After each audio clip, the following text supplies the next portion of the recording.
regime. Okay, for standing up for my political beliefs against an illegitimate committee in the House that did not have a ranking member and did not have minority counsel. I went to a federal prison for 4 months. Now, Nancy Pelosi and Kamala Harris and Merrick Garland thought they were going to do two things. Number one, they were going to shut down the war room and not have that as a voice for the grassroots movement of MAGA in this country. And number two, break me. Well, I think you can see today I'm far from broken. I've been empowered by my 4 months at Danbury Federal Prison. Why was I empowered?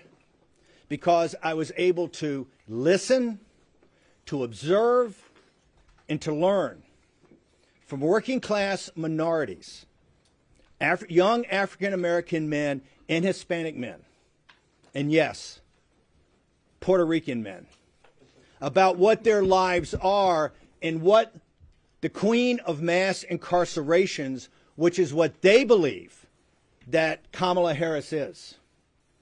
She refuses, and she has refused as border czar, to commence any mass deportations of illegal alien or illegal migrant criminals in this country. And today, President Trump with the angel moms actually had to say, we need to set up a form of restitution to reimburse these folks.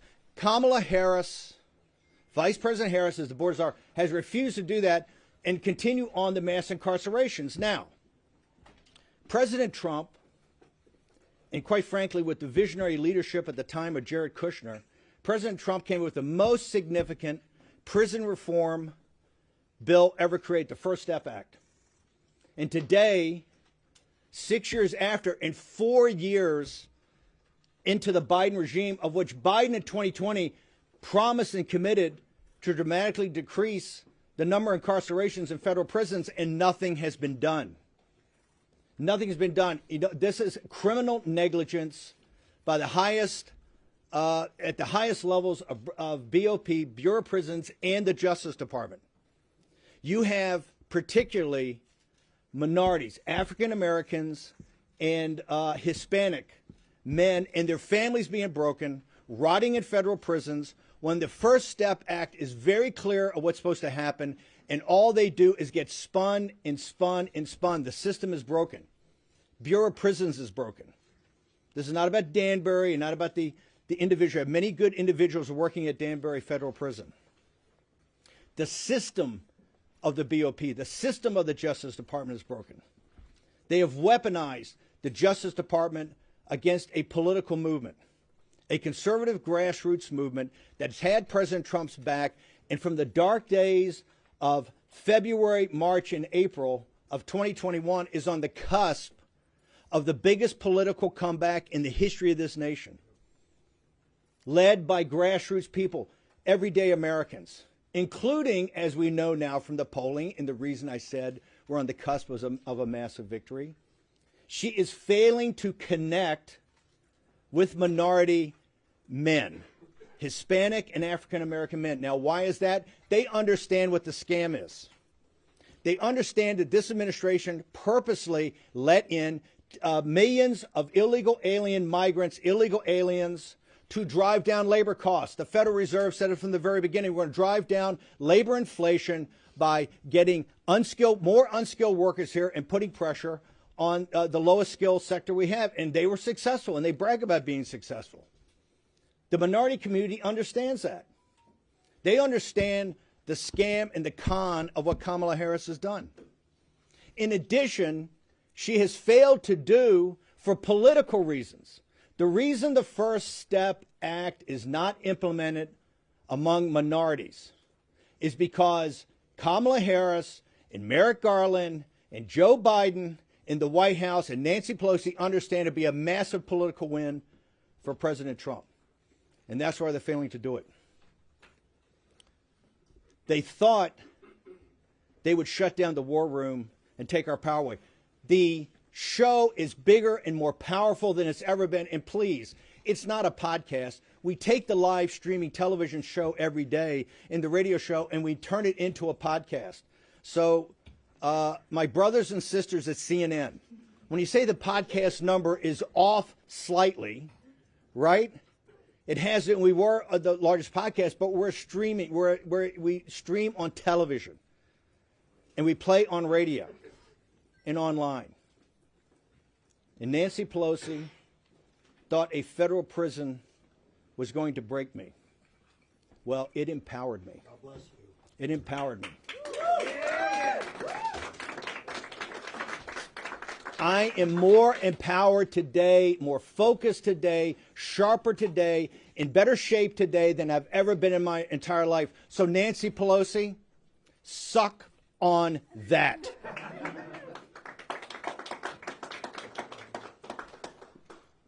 The desperation of Kamala Harris and in her campaign is obvious.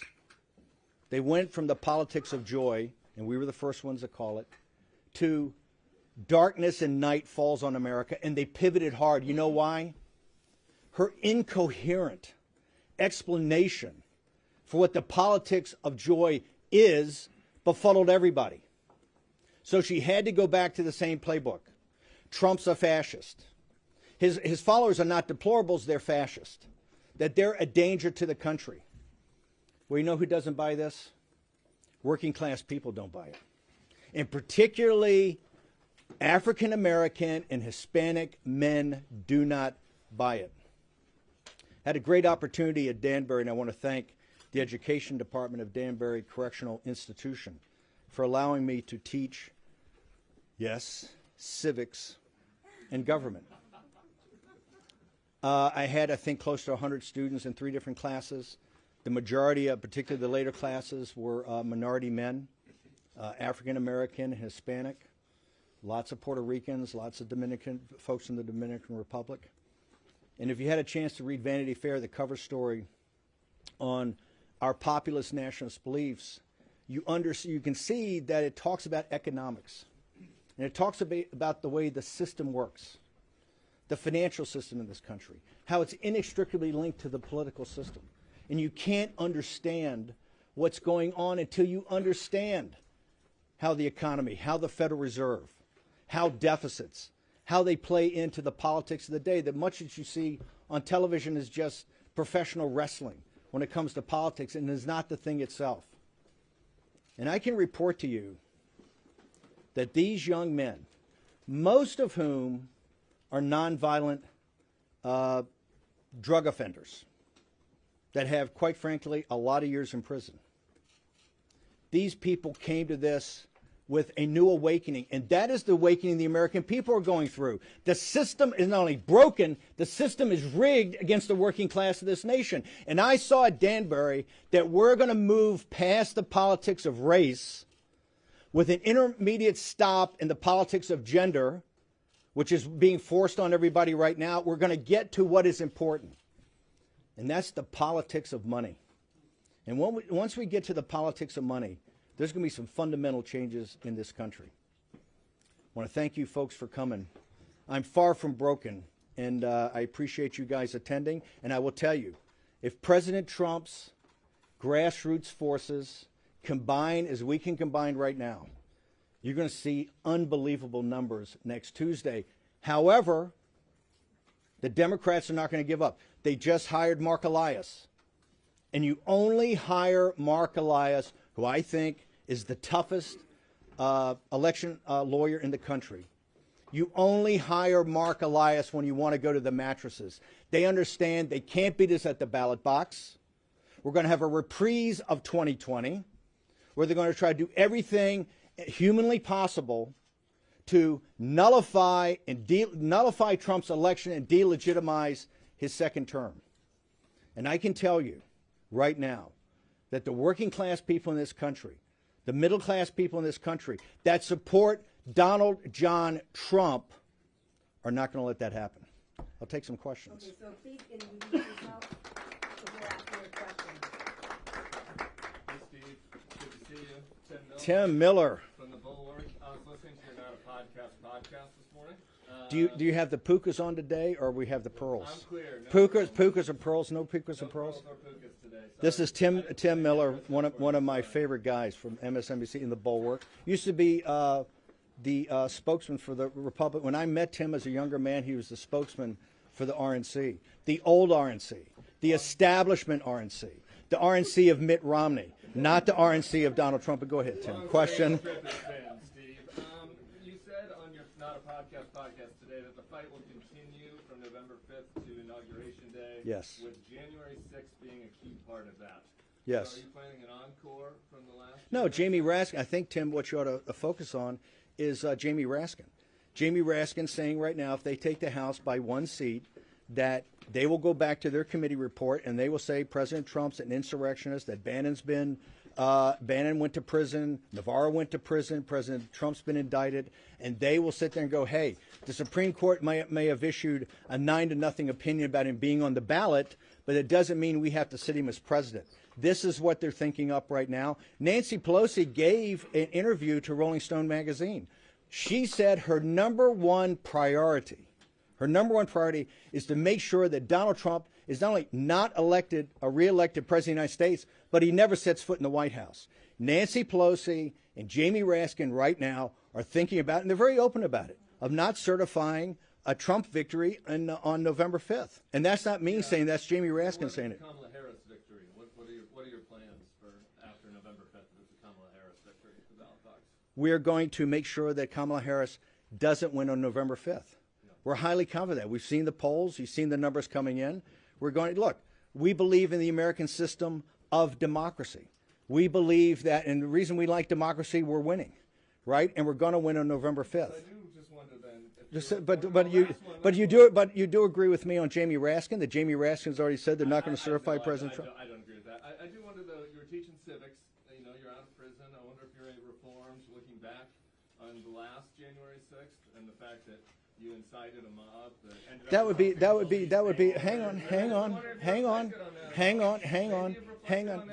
hang on. If you look at what we said, is that as the states requested, 7 states requested, never got to a full review. This is because Vice President Pence didn't handle it correctly. This is because Vice President Pence did not handle it correctly. No, absolutely no change. For the simple reason is that we should have had a review as requested by the states for all 7 states at that time. Tim, thank you very much. One question at a time. Okay. But Tim, if you want to continue to make speeches, it's good television. I don't want to talk about personal conversations, but we've had a chat. You have talked with former President Trump this morning? We've had a chat. Have you talked about Election Day coming up? I don't want to discuss what we're talking about, but by the way, he watches the show. He saw the show this morning. The show this morning didn't talk about my time in prison. What it talked about was 2 things. Number one, a massive grassroots effort that's underway that has to culminate on November 5th, particularly in places like Pennsylvania. It looks like max 15% of Republicans will have voted on the mail-in ballot, early voting. Before then, we have to deliver 85% of the people to the polls next Tuesday. He understands that we are the focus and back of people like the Elon Musk of the world and the money he's putting in for his effort, and Charlie Kirk and other independent groups out there that are putting in, that we're driving and enlightening the grassroots movement of the Trump MAGA movement to show up next week. That's number one. And number 2, we had Bill McGinley and Mike Davis and others on to talk about the election integrity, the efforts that they're making, and quite frankly, places like Pennsylvania, that looks like the election administration is a little bit of a dumpster fire right now. 4 years ago, you urged then President Trump to declare victory on election night when you knew all well that there was going to be a decent chance that we would not know if ballots had yet to be counted. Hang on. He went out and did exactly that. Have you urged him to do this? Hang on for a second. When I said that 4 years ago, it was, why did I say that? Why did I say that? Because a guy named Mark Elias came up with a report that 2 individuals, Bill McGinley and Raheem Kassam, helped deconstruct in July of 2020.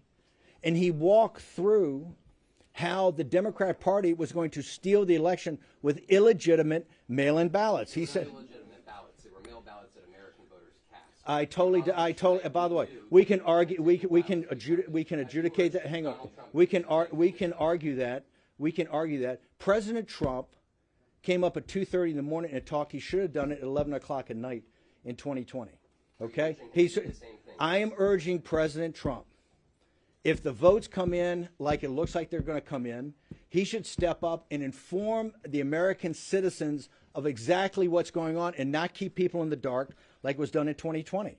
So President Trump should step up and walk people through state by state of where these leads are and how these leads came about.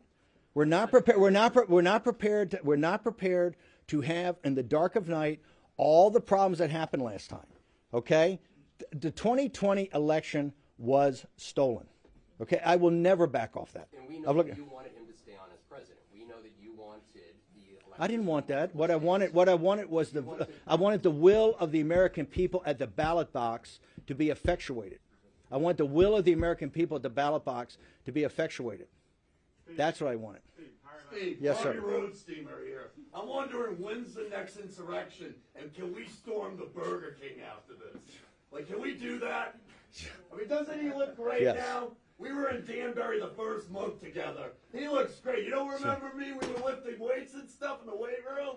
When's the next insurrection? How are we going to do this and stuff, man? You know what? Well, I'm leaving. I'm having a good time. He looks like Yoda with AIDS right now. Ronnie Road Steamer, no political violence, people. This place smells like mothballs. Yes, sir. Yes, sir.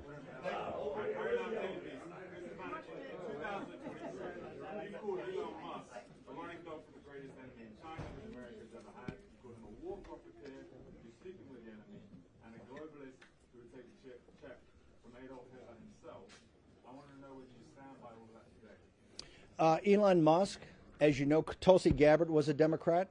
Robert F. Kennedy Jr. was a Democrat. Elon Musk was a very progressive Democrat. They've all become awakened by the MAGA movement. Today, I think he's one of the strongest supporters of the MAGA movement. He's gone through a awakening that I think very few have come. I totally disagree with many of his positions, particularly about the Chinese Communist Party and others. But as an American, he has done, I think, something very smart. And that is put money in back of grassroots organizations and people to do something simple. And that's, hang on, and that's to get out the vote here in the 2024 election. So you don't mind someone who would take a check from Adolf Hitler from Trump? No, what I said is he's gone through a great awakening, right? And I think if you talk to him, he has gone through a great awakening. And I think part of that awakening is understand the power of the MAGA movement and the power of grassroots America. Thanks. Yes, sir. Please identify yourself. Sure, Steve Bannon with Politico. I'm not sure if you saw, but the mayor got indicted while you were away, and there have been members of his legal team who say that his best bet is for a Trump presidency to succeed, and then Trump to pardon the mayor. So I'll repeat the question so people can hear it. So this is a question about Eric Adams and about he thinks about Trump's. I have no earthly idea about Eric. Well, not about. I know see what Eric Adams has been charged with, but I don't think. I think it's. I have no earthly idea about that. And all I know is President Trump thinks that New York City, this metropolitan area, is in deep trouble, right? Rising crime. The streets are filthy. I think President Trump has not been a supporter of things doing with Eric Adams, Mayor Adams' administration. So I don't know. You should ask President Trump that. Steve, yes, sir. What are you going to do over the next? You've got 6 days.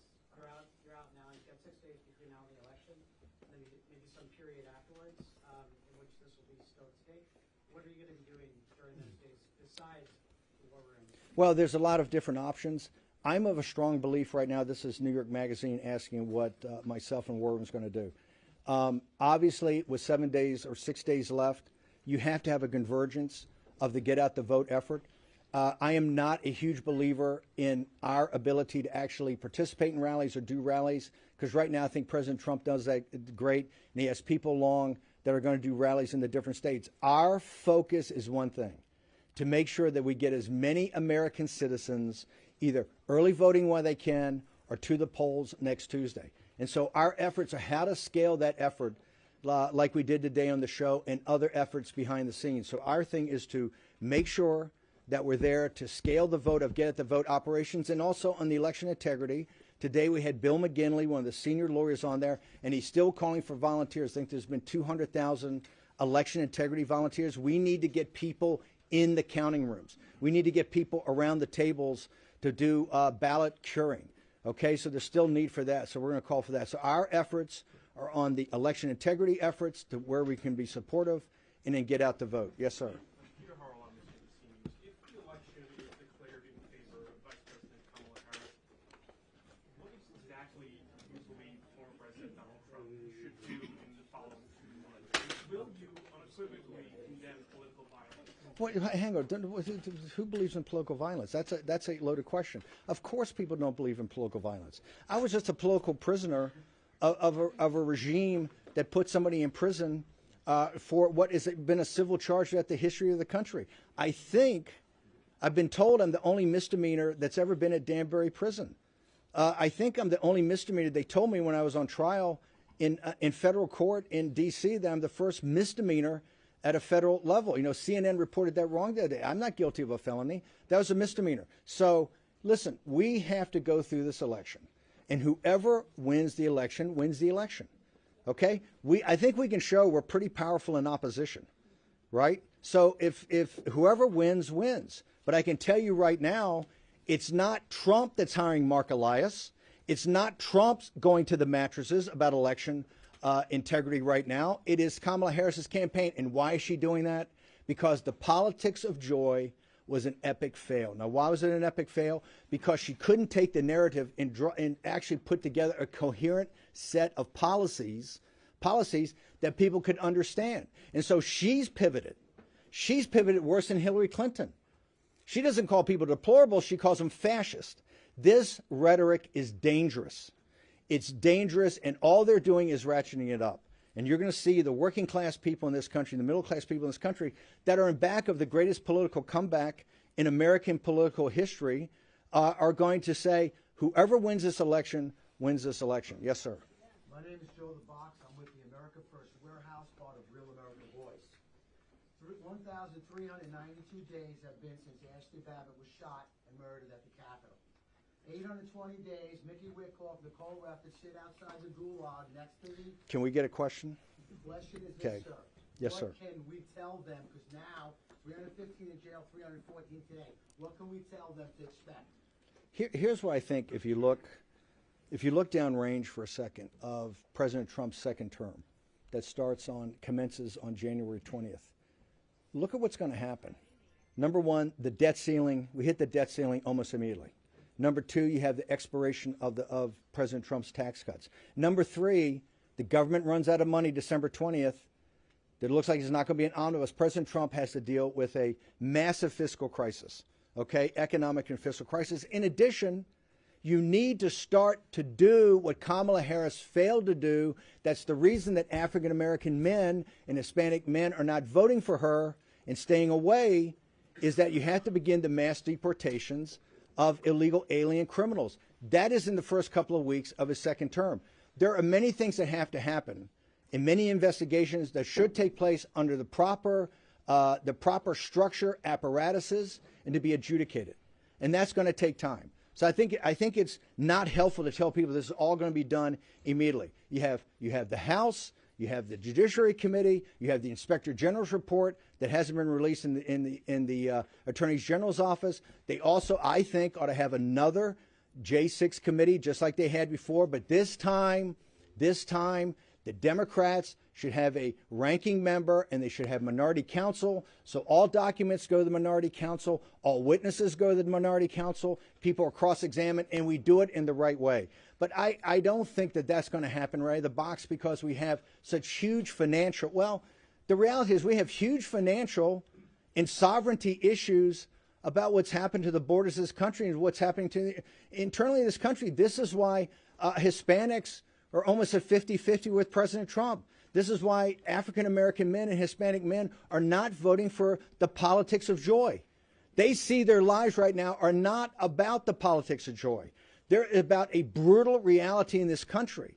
So I think we have to be very upfront with people of what's facing us and what President Trump and his administration are going to face. And to the degree that we get to those investigations, which we will, it has to be done over time, it has to be done properly, and it has to be done so that the American people see that this was not partisan, that this is not to send Peter Navarro to prison or not indict President Trump or former president 92 times, okay, or not to send a guy like Steve Bannon that disagrees with you politically to prison. It has to be done in the right way. Yes, ma'am. That release in your flying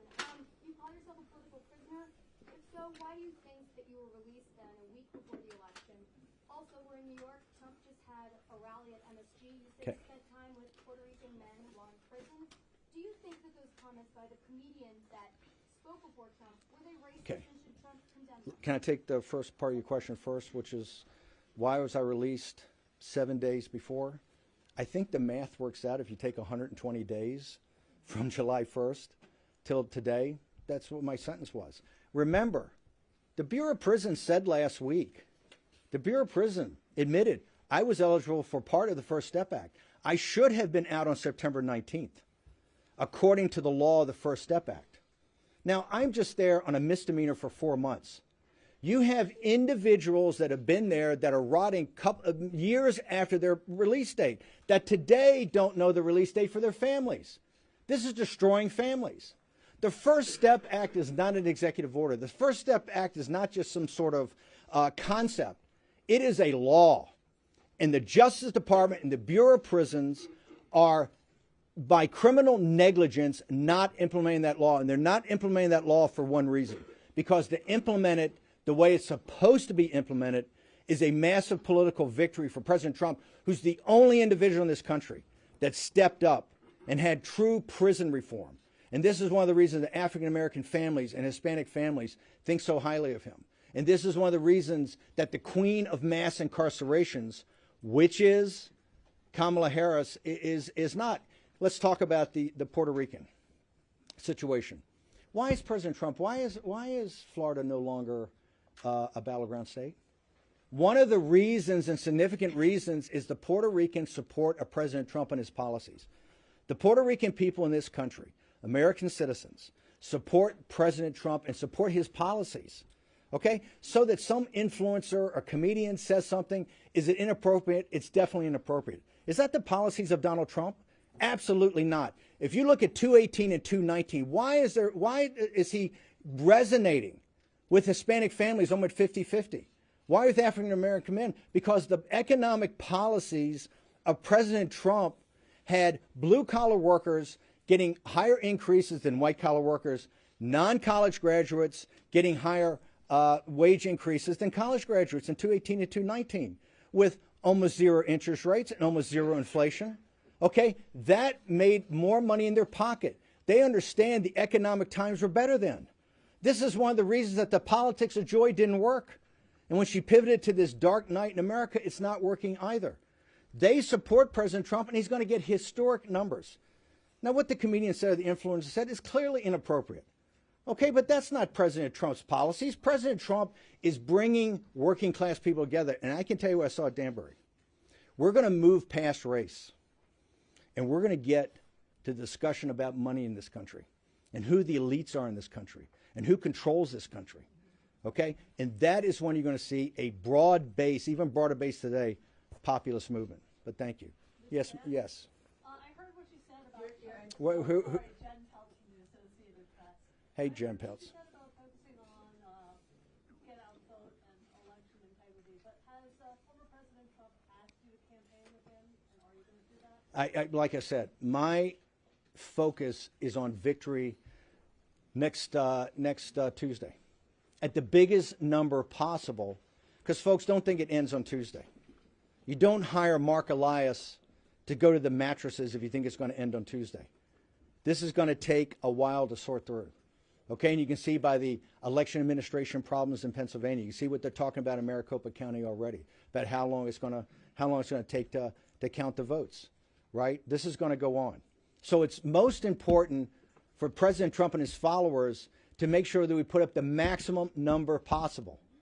And one of the things I don't like, even hearing, is people talking about roles in the administration, or people talking about, oh, let's go try to win the popular vote, or people talking about, oh, we're overconfident. There's a lot of confidence. We should run now like we're 20 points behind and run hard.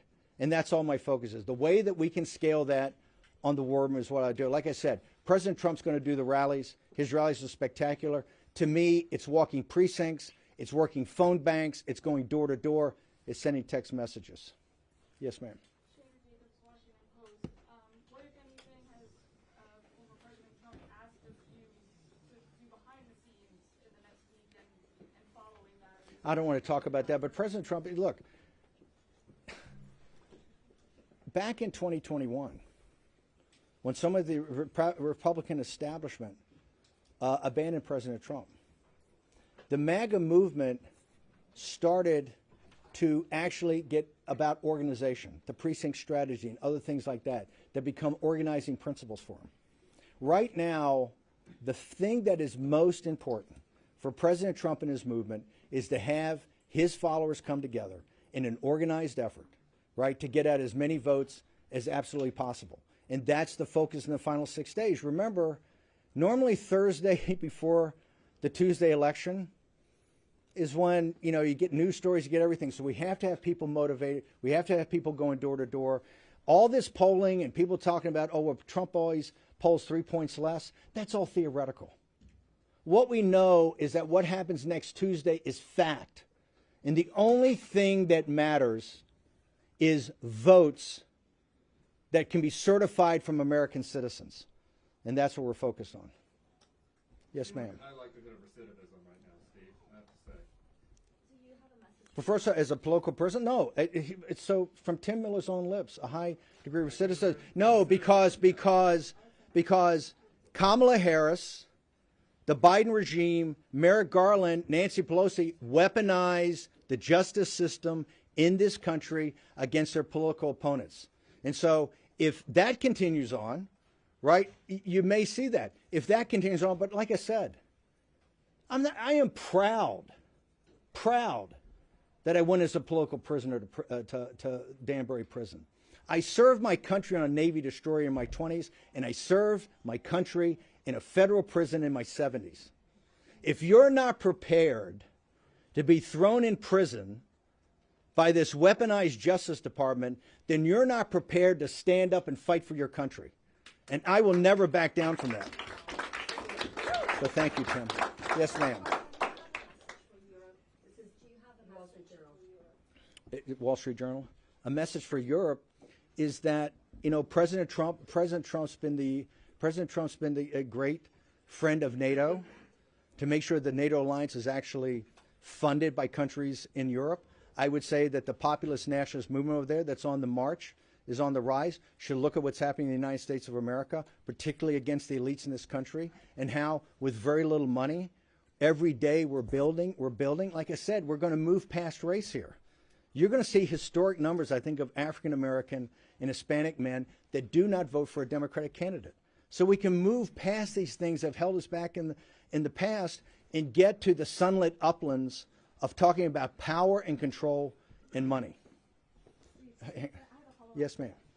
Mediaset, Italian television, largest broadcaster in Europe.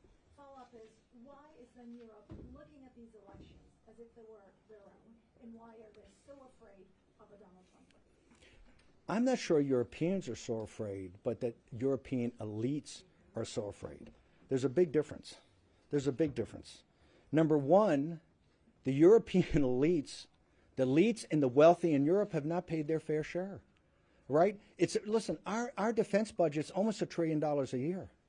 A lot of that goes into NATO and supporting allies throughout the world. That we need our allies to pitch in, particularly the wealthy allies in Europe.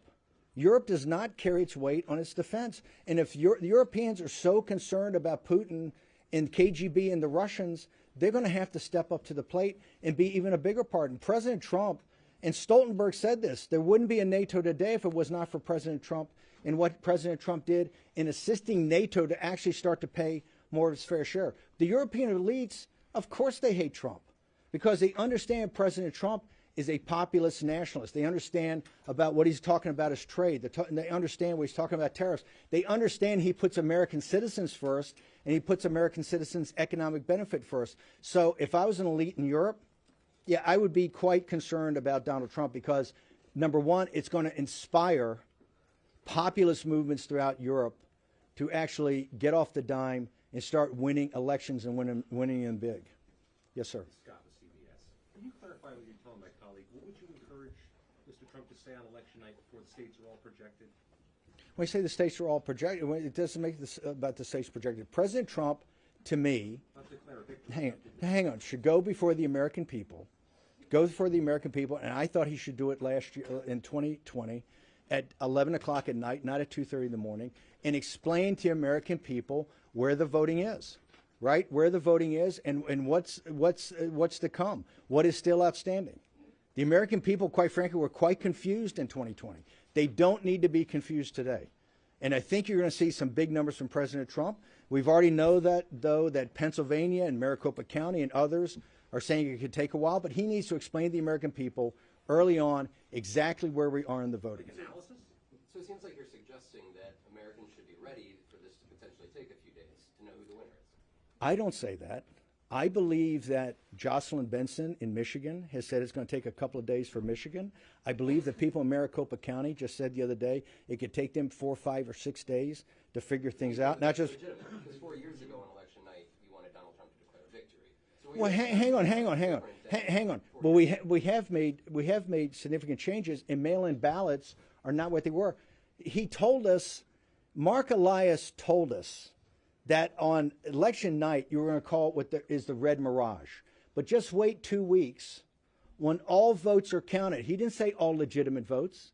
He didn't say all certifiable votes. He didn't say all votes from American citizens. He said all votes. Wait till all the votes are counted. And you can only count certifiable chain of custody votes from American citizens. Okay, so we don't want to have a replay of 2020. Changes have been made. I don't think enough changes have been made, but it's election officials in Pennsylvania, it's election officials in Maricopa County, it's election officials in Michigan that are saying right now, and I think some of those election officials are Democrats, some are Republicans, that they don't think that this is going to be, that they don't think they're going to be able to give definitive numbers for a couple of days. But it doesn't mean President Trump can't go out there and explain to people exactly where this is, and I strongly advocate that he does.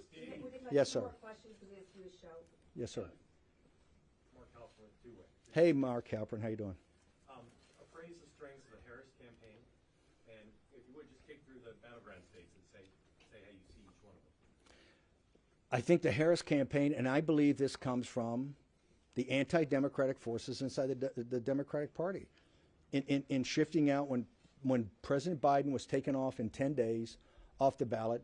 It seemed to me at the time that they should have some sort of mini primary, so that people like Governor Pritzker and Whitmer and Newsom and Shapiro, whoever else, wanted to jump in here and actually make the case in some sort of period of time up until the convention, could actually go and make a case of what they stand for. She started with this incoherent politics of joy. And she understands that you can't, she wasn't getting traction on this. And that's why she pivoted. She needed to take 1 or 2 at most topics like President Trump's Make America Great Again, or President Trump's Secure the Border, or President Trump's Bring Jobs Back from China. Take 1 or 2 things that resonate with this country and working class people and drive it every day. You haven't seen that. That's why now she's talking about people being fascists and people being this.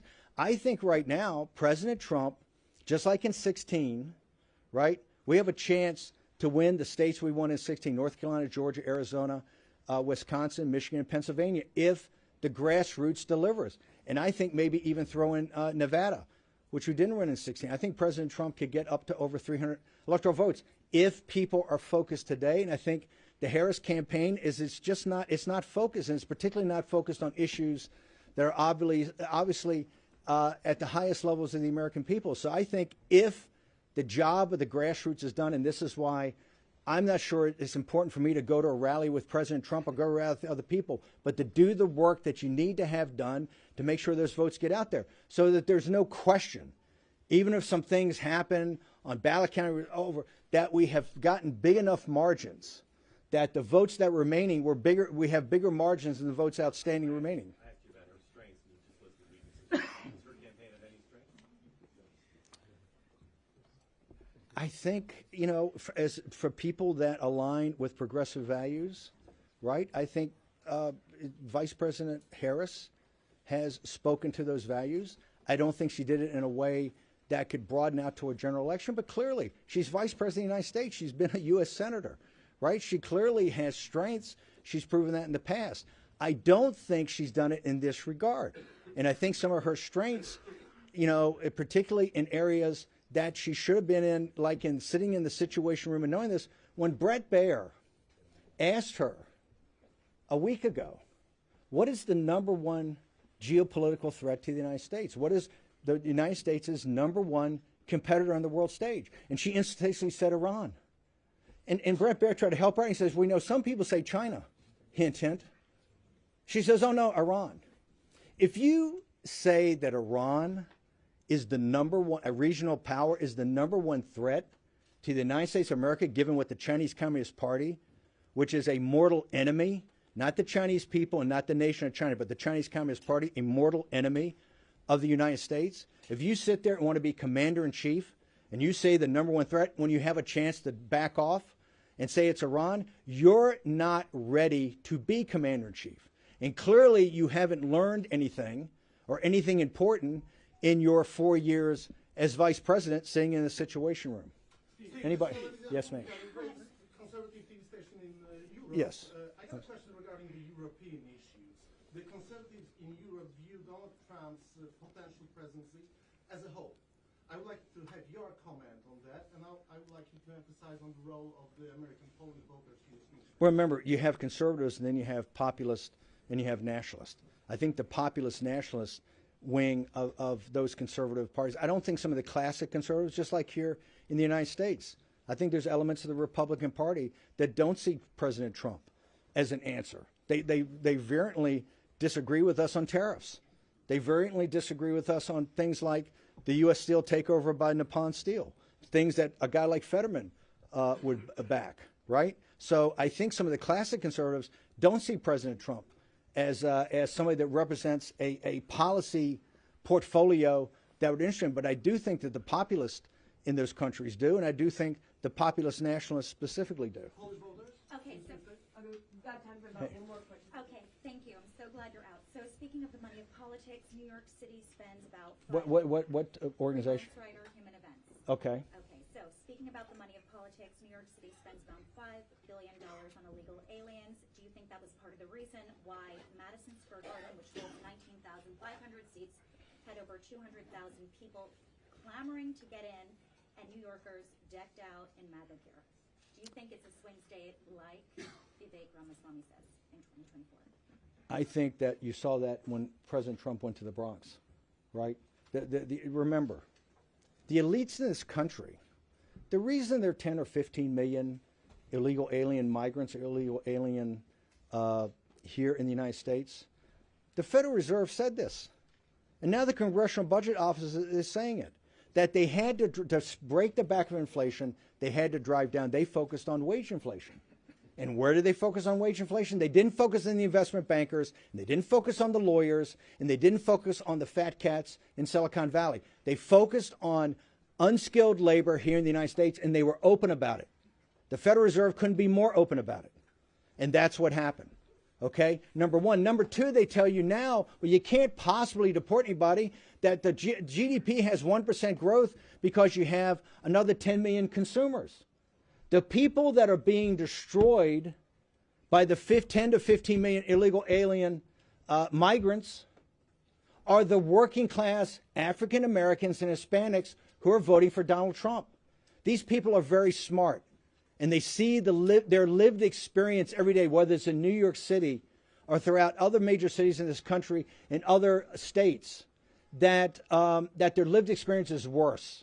And their lived experience is worse because of policies of the powerful, the wealthy, and the strong. Thank you very much. I appreciate you. Thanks. Appreciate you. No.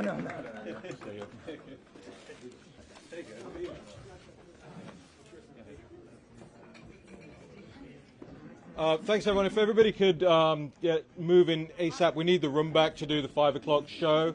So I know it's tough, and I know